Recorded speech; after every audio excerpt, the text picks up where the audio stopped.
Indonesia dan ASEAN juga terus mensuarakan kepentingan negara-negara Pasifik, kepentingan negara berkembang, termasuk hak untuk mensejahterakan rakyatnya. Indonesia berkomitmen meningkatkan kerjasama dengan negara-negara Pasifik, termasuk PNG, dan kami telah sepakat menyusun roadmap kerjasama pembangunan untuk 5 tahun ke depan. Indonesia juga akan segera memulai renovasi fasilitas rumah sakit di Port Moresby, pembangunan posko damkar, pengelolaan sampah di Vanimo, pembangunan sekolah di Butung, dan peningkatan beasiswa pelajar PNG.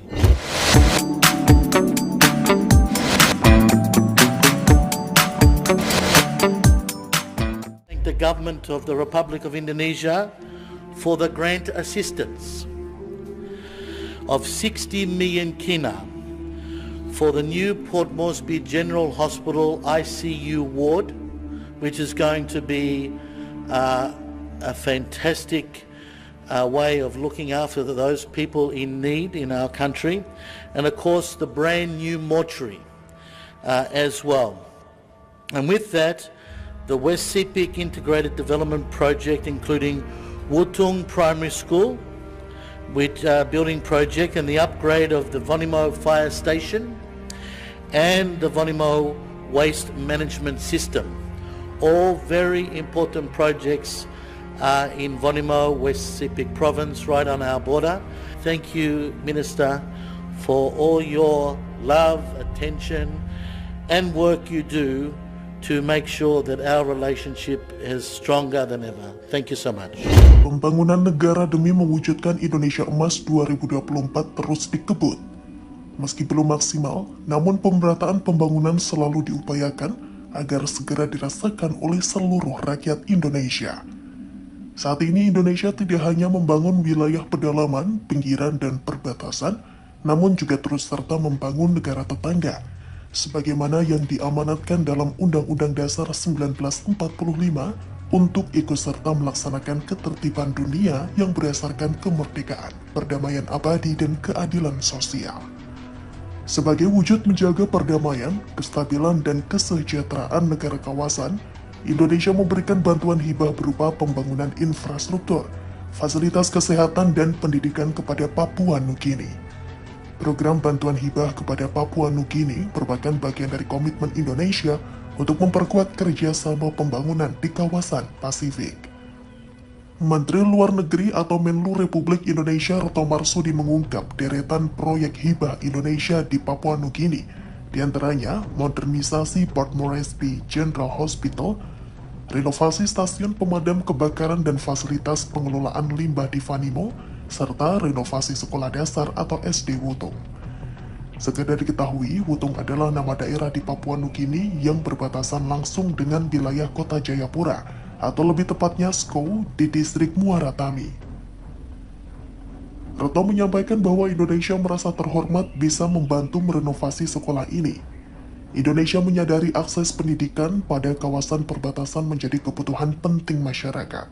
Ia pun antusias bahwa jalinan kerjasama ini bisa kian menguatkan harapan masa depan kedua negara. Selain keempat proyek tersebut, Indonesia juga terus meningkatkan beasiswa bagi para pelajar Papua Nugini. Indonesia juga telah mendirikan 88 tiang listrik beserta kabelnya di sepanjang perbatasan menuju Wutung.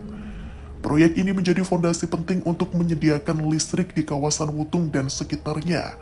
Pasokan listrik sangat penting bukan hanya untuk mendukung pendidikan, tetapi juga memenuhi kebutuhan energi rumah tangga di kawasan perbatasan yang saat ini menggunakan generator.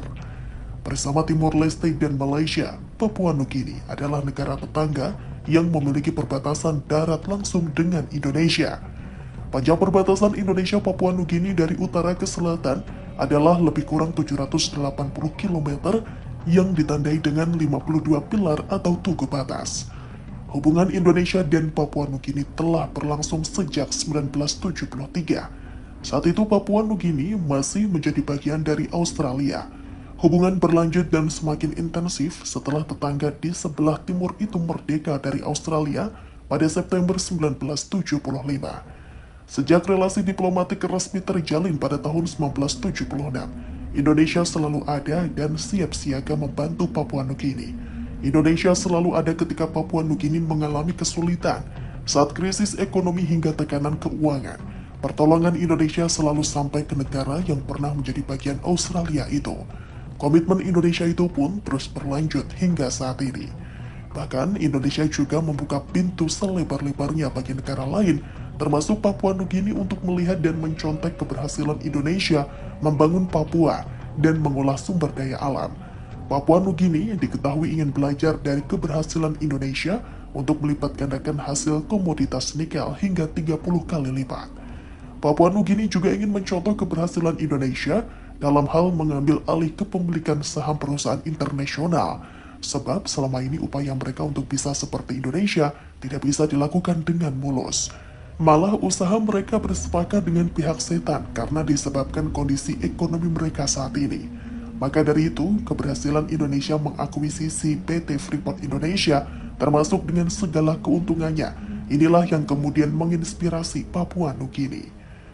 Papua Nugini bukan hanya sekedar tetangga dekat Indonesia, kita berbagi satu tanah dan harapan yang sama. Indonesia dan Papua Nugini merupakan wujud persahabatan erat yang memiliki kesamaan tekad untuk memajukan kesejahteraan dan kemakmuran rakyat kedua bangsa. Karena itulah Indonesia menyambut baik kebijakan-kebijakan baru, termasuk pembukaan aktivitas di perbatasan kedua negara, mulai dari pembukaan rute pelayaran PNG Express, rute penerbangan Denpasar Port Moresby, ratifikasi Basic Agreement of Border Arrangement, hingga pembukaan kembali pos lintas Kowutung. Upaya untuk merangkul itu terus dikembangkan Indonesia melalui berbagai kegiatan, termasuk memberi kesempatan negara-negara di kawasan Pasifik Selatan untuk menyampaikan pandangan pada masa presidensi G20 Indonesia lalu. Indonesia punya prinsip, tidak boleh ada yang ditinggalkan.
Mega proyek di Indonesia sampai saat ini masih dilakukan dalam rangka menyongsong Indonesia Maju 2045.